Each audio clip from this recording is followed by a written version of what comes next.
ఈ పాత్ర మనం చేసే ముందు నాకు పూర్తిగా నమ్మకం ఉన్నాను దర్శకుడి మీద. నేను చెప్పా కట్టె కొట్టి తెచ్చి అంతే మాట్లాడుకుంటాం, మేము అంతకంటే మాట్లాడుకోము. ఇవాళ మనం బ్యాట్మ్యాన్లు, సూపర్ మ్యాన్లు వీటిలన్నిటి గురించి మాట్లాడుకుంటాం. లేకపోతే నాన్నగారు వాళ్ళు చేసిన పౌరాణికాల్లో బాణాలు వేయడం, అగ్ని రావడం, నీళ్లు రావడం, దాంట్లో నుంచి బాణాల్లోంచి, లేకపోతే మొత్తం అట్లా పడిపోవడం, కళ్ళు తిరిగి, ఇవన్నీ చూస్తుంటాం. ఇది కూడా ఇప్పుడు జరుగుతున్న ఏవైతే పరిణామాలు ఉన్నాయో వాట్లను నేను చెప్పా. సినిమా మాధ్యమం అంత గొప్ప మాధ్యమం ఇంకోటి లేదు. దానికి సరిగా వాడుకోవాలి మనం.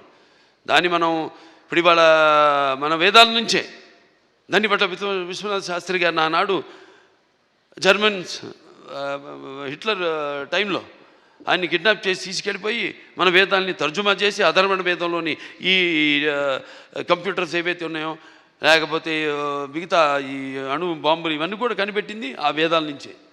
అలాగే శుశ్రూషుడు అని మన భారతీయుడు ఒక డాక్టర్, వైద్యుడు, ఆ రోజుల్లో ఋషి ఆయన. ఎటువంటి మత్తు ఇంజక్షన్ ఏమి ఎనస్థీషియా లేకుండా ఆపరేషన్లు చేసిన మహానుభావుడు ఆయన. ఇవాళ ఆస్ట్రేలియాలో ఉంది, మెల్బోర్న్లో ఆయన బస్ట్ స్టాచ్యూ ఉంది అక్కడ, మెల్బోర్న్ యూనివర్సిటీ ఆఫ్ సర్జరీలో. ఇలా మనం చెప్పుకోవాలి.